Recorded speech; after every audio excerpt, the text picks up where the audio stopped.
আমাদের জীবনে যে কোনো অসুখ বিসুখ থেকে বাঁচার আপাতদৃষ্টিতে সকল উপায় যদি বন্ধ হয়ে যায়, সকল পথ যদি রুদ্ধ হয়ে যায়, তবু একজন মুমিন হিসাবে নবী আলাইহিস সালামের বাতানো সে সকল সর্বরোগের মহৌষধ বা চিকিৎসাগুলো আমাদের জন্য সবচেয়ে বড় এবং শেষ অবলম্বন হিসাবে ঠিকই থেকে যায়। কালোজিরা এই প্রসঙ্গে সহিহ বুখারীর হাদিসে আসছে, নবী আলাইহিস সালাম বলেছেন, আলাইকুম বিহাদিহিল হাব্বাতিস সাউদা ফাইন্না ফিহা শিফা মিন কুল্লি দা ইল্লা সাম। অর্থাৎ কালোজিরা আল্লাহ সুবহানাহু ওয়া তাআলা এর ভেতরে মৃত্যু ছাড়া পৃথিবীর অন্য সকল রোগের প্রতিষেধক রেখেছেন, সকল রোগের ঔষধ রেখেছেন, চিকিৎসা রেখেছেন। যেভাবেই হোক না কেন কালোজিরা যদি কেউ খান বা গ্রহণ করেন, আল্লাহ সুবহানাহু ওয়া তাআলা তাকে এর মাধ্যমে সকল রোগ থেকে চিকিৎসা বা আরোগ্য লাভের তৌফিক নসিব করেন। অতএব কালোজিরা এর ভিতরে সর্বরোগের ঔষধ রয়েছে, নিয়মিত এটাকে খাওয়া দরকার এবং এটাকে নিয়মিত নিজের জন্য গ্রহণ করা দরকার। দ্বিতীয়ত যে চিকিৎসার কথা তিনি বলেছেন তা হলো মধু। মধু প্রসঙ্গে আল্লাহ সুবহানাহু ওয়া তাআলা নিজেই সূরাতুন নাহলের 69 নম্বর আয়াতে বলেছেন, ফিহি শিফাউল লিন-নাস, এর মধ্যে মানুষের জন্য শিফা রয়েছে, আরোগ্য লাভের উপাদান রয়েছে। নবী আলাইহিস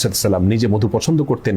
এর প্রত্যেকটার ভিতরেই আল্লাহ সুবহানাহু ওয়া তাআলা অলৌকিকভাবে চিকিৎসা রেখেছেন, আল্লাহ সুবহানাহু ওয়া তাআলা আরোগ্য লাভের উপাদান রেখেছেন। বিধায় যে কোনো দুরারোগ্য ব্যাধি থেকে বাঁচার জন্য অথবা আত্মরক্ষার জন্য, চিকিৎসার জন্য, আরোগ্য লাভের জন্য আমরা এই উপায়গুলো অবলম্বন করলে আল্লাহ সুবহানাহু ওয়া তাআলা আমাদেরকে রক্ষা করবেন এবং হেফাজত রাখবেন।